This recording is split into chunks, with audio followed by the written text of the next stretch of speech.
like I'm always going to be a little bit partial to Patty V just because Oh, he's yeah, just like the lovable guy, you know what I yeah, mean? So I like him. I like Fikowsi too because he's funny, yeah, but yeah. so I don't know if that just makes me biased towards Canadians. Well, I mean, I can't blame you. Yeah, they're pretty awesome. Yeah, Yeah, but I don't know if I yeah. have a favorite. I would like to see more. Like, there's no Australian guys, right? Like, you have a No Australian big, guys. No. big showing from the Australian girls. I follow like Royce Dunn, who's pretty cool, but Yeah, yeah, I don't know. We yeah, should get more Australian guys. yes. Anyway, let's dig into it. So, basically, we're on a call today because we're essentially just celebrating wins, right? There's been Yeah. a couple of big wins in Nancy's world. So for anyone at home that's listening, um, we're just kind of gonna talk through some things, some struggles that Nancy's had in the past. She's been with the academy now for what, three months, I Yeah, it think. was end of August, I think. Yeah, so 3 months. Yeah. Awesome. Okay, so I mean, let's dig into it. Why don't you just tell everyone a little bit about yourself? Sure. Hi, I'm Nancy. Like Steve said, I found the academy, through Facebook, and a few people that go to my CrossFit gym Mhm. were participating. And I'm like, if they trust them, I'll trust them. So we met and I got a good vibe and signed up. So I've Mhm. always, I'm not a young person. I'm in my 50s now and struggle with weight Mhm. and just performance overall in the gym. So I thought Steve's approach made a lot of sense. So we threw my hat in the ring and decided to give it a try, and here we are. So Awesome.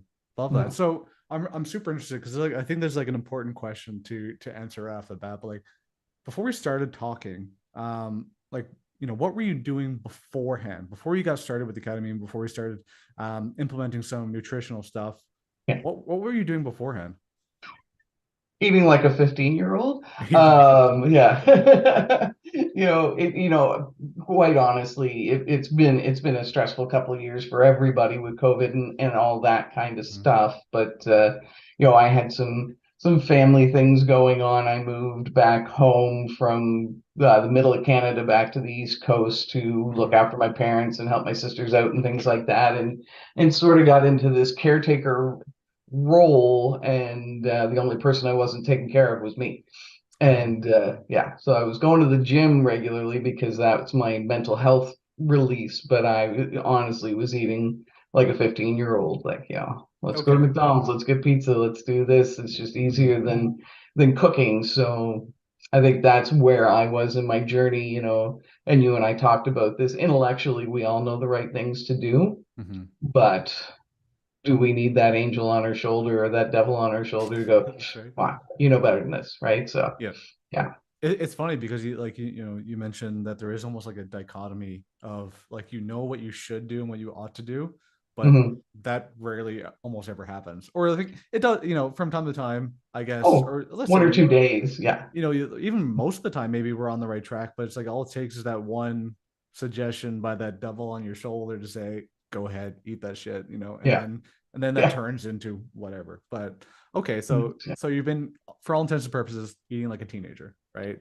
Yeah. Just not no real sense of oh, not no sense, but there's no motivation to eat properly, kind of just whatever's Right. quick, whatever's easy, whatever's pleasurable, right? Right. Yeah. Okay. So with that being said, and I guess kind of looking back before, like, try to think back before we even kind of knew each other and before we had a relationship, what sparked your interest to have a conversation with me? And like what made you even entertain a conversation? It, you know, I was just sick of feeling like crap all the time. Like, Okay. I didn't, like I said, I work out all the time and I enjoy that. I wasn't seeing any physical changes. I was Mm-hmm. getting heavier. I was getting more tired, just Mm-hmm. lethargic, just not feeling myself. And I knew it wasn't a medication issue. It wasn't, I need more thyroid Mm-hmm. medication. I need this, I need that. I'm like, nah, I need to change fundamentally how I'm consuming food and putting my mind towards things. So when it popped up, it just sort of clicked. It was just that aha moment of, oh, okay, there's somebody out there that's willing to Mm-hmm. do this, and I'm in the right headspace now to make that change. So Gotcha. So it almost sounds like serendipitous a little bit. yes, Okay. yes, Right place, right time. yeah, Yeah. And That's that awesome. happens, right? So yeah, It's funny how the universe happens like that. yeah. Okay, so over the last couple of months, what kind of things have we've been working on, and what kind of things have we changed fundamentally with things like your nutrition and recovery? Yeah. I think, one of the biggest things from a nutrition standpoint was not just the accountability and the tracking, though that helps, but it was the whole understanding of protein. Like, I think you and I talked about this a few times. Like, God, I thought I ate a lot of protein. I didn't eat near enough protein, Hmm. and the amount of fat that I was taking in that I Hmm. thought was, okay. So, it was really tracking that and looking at that and going, okay, like my fat's double what it should be. My protein's not even Hmm. half of where it should be. So, Right. flipping those switches and really being mindful of what you're taking in and preparing was a big light bulb moment for me. So, yeah. Interesting. Yeah, and I've kind of always been of the mind like, you know, whether you are someone that supports tracking macros and things like that, and that's something that we've been working on. Um, Even if you're not someone that wants to do that long term or wants to do Yeah. that at all or any interest in doing it, I would still suggest everyone do it just for a day, two Yeah. days, 3 days max, just to get an idea. Because as humans, we're such bad estimators. We Yes. think like, oh yeah, I'm definitely getting a lot of protein, and maybe you are, right? But then, like you said, there's a lot of things that come along with that protein, like Yeah. fats. So it's Yeah. like, you have an idea of what you're taking in, but you also have no idea.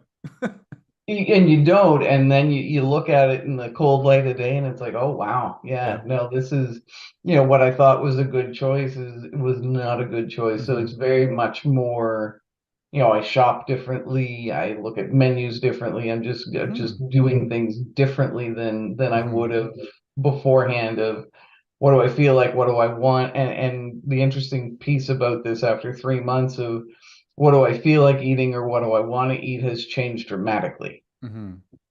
because I don't want the garbage anymore. That's right. Yeah, That's fascinating. yeah, Okay, so what kind of changes, like when you started feeling this change, like both mentally, physically, what I guess kind of changes did you start going through, and how are you in like in a different place from months prior? yeah. I think one of the bigger mental changes was with the journaling and just being aware of what I was feeling and thinking Hmm.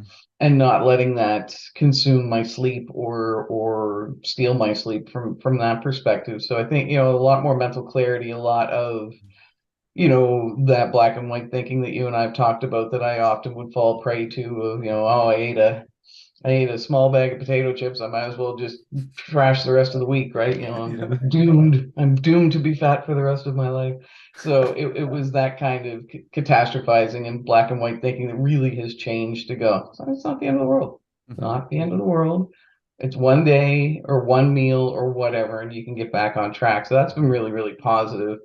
I think from a physical perspective, at the gym is where I've noticed the biggest Okay. differences. And it's not, I'm not lifting a ton more, I'm lifting some more, but it's that WOD didn't kill me. Oh my God, I could do 20 burpees, when I couldn't do five before, right? And Hmm. and just moving better and moving faster and seeing my times get better and keeping up with the middle of the pack as opposed to lagging behind all the time, right? So that was Right. that was kind of a cool revelation. So yeah.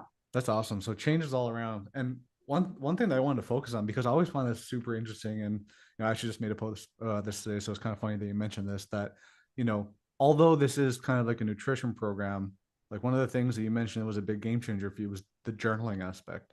Hmm. So the self reflection of writing things down on paper somehow had an impact on your nutrition. How does that Yeah. happen?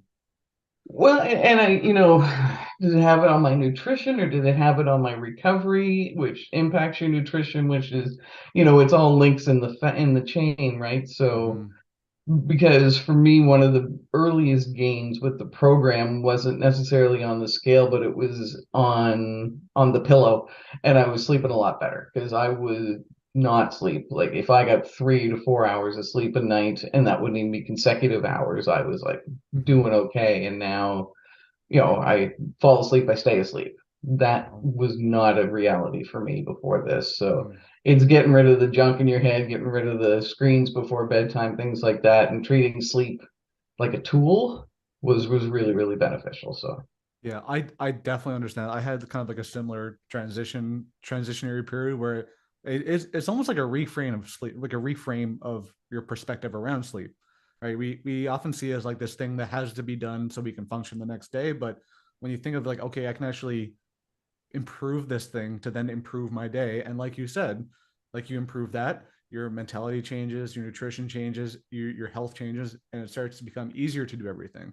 yes, So I like that you mentioned this kind of like holistic thing, and that I think it really enforces that you can really make nutritional gains or even like just like health gains in general by not even really focusing on nutrition because yeah. there's so many other gaps in your life that could be present that could be affecting that, right? Right. And I think just by focusing on one thing like nutrition, you can become obsessive and Mm-hmm. count every calorie, count every macro, and you're just going to micromanage yourself into misery and get to that black and white thinking phase of things. Whereas if you pull back a little bit and go, okay, am I stretching? Am I doing sleep well? Am I eating properly? 90% of the time, 95% of the time, that's when you start to see Mm-hmm. the changes come, right? So Mm-hmm. it's yeah, like everything in life, there's not one simple answer for things. If there were, we'd all be where we'd want to be, and we wouldn't need to work with awesome people like you to help us get there, right? So Mm-hmm. it is. I love the way that you frame things and that you put it together as it's not just this and everything else can go away. It's a Mm-hmm. link in the chain, and let's work on all of it so that we're better Mm-hmm. all together. Yeah. Well, you've been a pleasure to work with as well. So I'm glad we're only halfway through and we got Yes. lots of time left. Yeah. Okay, so that being said, like we've had quite a transformation already. I think we're down 23 pounds since Yep. starting the program. What if you could pick one thing to be like the ultimate game changer for you? Like one thing that we talked about in the program. What do you think it would be? Oh, there's been so much. And I think one of the game changers, I'll say two, because Okay, I never sure. just answer it simply. One of the big things for me was just your availability and Mm-hmm. your willingness to just jump in with both feet and work through stuff, no Mm-hmm. matter what, no matter when, and just that positive framing on things that made a huge difference. Mm-hmm. And then the other is really recognizing and overcoming that black and white thinking. That was Mm-hmm. probably my biggest stumbling block. And Yeah. and I've been that way my whole life. And so to go, okay, this isn't the end of the world. This is just one day, one thing, and more positive self-talk, more positive framing of things just was revolutionary for me Mm-hmm. because there were weeks when you and I would talk and I was down or the scale wasn't moving, and then all of a sudden it's like, oh my God, I haven't put these pair of pants on and now they're too big, and things like that that you're not seeing all the time, but then Yep. or somebody at the gym would say something, and it's like, oh, okay, this is Mm-hmm. working, just keep moving forward. So yeah. Yeah, I like that you mentioned that too because oftentimes it's personally it's easy to get caught up in coaching thing like what am I actually bringing? I'm just telling people to do things that they can find on the internet. Like how can I personally make a difference or how can I Yeah. be different than that, right? But you mentioned that it's like okay, if you're left to your own devices with a program, you can very easily talk your way out of being successful in the Oh, program. It could be the best program in the world, right? But if you go in with a like an inappropriate mindset that's not going to be conducive to getting results, then you can easily say, "Oh, I didn't see a win on the scale this week. Screw it. I'm going to dump the program, whatever." But yeah. having someone there to almost indoctrinate you in a way to say, like, "Hey, Yeah. remember that we're supposed to be focusing on positive things. Stay away from Yeah. those negative mental blocks, things like that. Just keep you kind of on the path and Yep. in between the rails, so to speak." Yep. This can be a really, really big game changer. I think it's the whole to me it's the linchpin, right? Because Mm-hmm. you're 100% right. We can do all of this online. I can build my own spreadsheet and track and do those things, but I'm also super easy on myself when I want to be, right? And go, it's just a program. It doesn't work. It's not me, but having those check-ins and it's not just, every couple of weeks we have a Zoom call. It's the random text in the morning or whatever the case may be, and it's like, hi, he's out there. He knows. And that's a really good thing because A, you're super positive, you're a really good guy, you listen really well, but you're not going to accept excuses and you're not going to accept whining. You're going to listen and then you're going to go, how do we turn this around to a positive thing? Yeah. And I really like that. And I appreciate your integrity and your way of coaching people through things. It's very genuine and it's Mhm. it's very caring atmosphere and it's great. So Awesome. Well, I appreciate that. You're gonna make me blush here. Okay, so let's wrap this up with one sure. final question. And if you want to be a little bit creative with this one, by all means, what advice would you share with someone just getting started on their nutrition, I guess, nutritional journey? Sure. Ooh, so many. I think the biggest piece of advice that I can give people is to stick with it, try real hard, don't try and be perfect. Hmm. Because as soon as you try and be perfect, you're going to slip up and then you're going to feel like a failure. And you're not. Hmm. You're doing your best. But do your best with the intention of doing better than that, Hmm. right? Like pushing yourself to the extreme of that. And so, you're not in the middle of something going, well, I'm doing my best, but in the back of your mind you could do a little bit better. Shoot for that. I think from a nutrition standpoint, really understand how it feels in the first couple of weeks when you do start to eat better and how much better your body feels. Hmm. And because I know I slipped off the rails in my first couple of weeks and I emailed you or texted you and said I ate like garbage and I feel hungover. And I literally did feel like I was hungover just from Yeah, pizza. And so, really, really listen to your body cues and then, just do your best and try and be consistent and write everything down. awesome. That's super good advice. I definitely support that. Awesome. Well, yeah, thank you for sharing all your successes and all the things that you struggle with and the positive aspects of that as well. For sure, if anyone's watching this has any questions for Nancy, you can drop a comment down below. If you have any questions for me, same thing.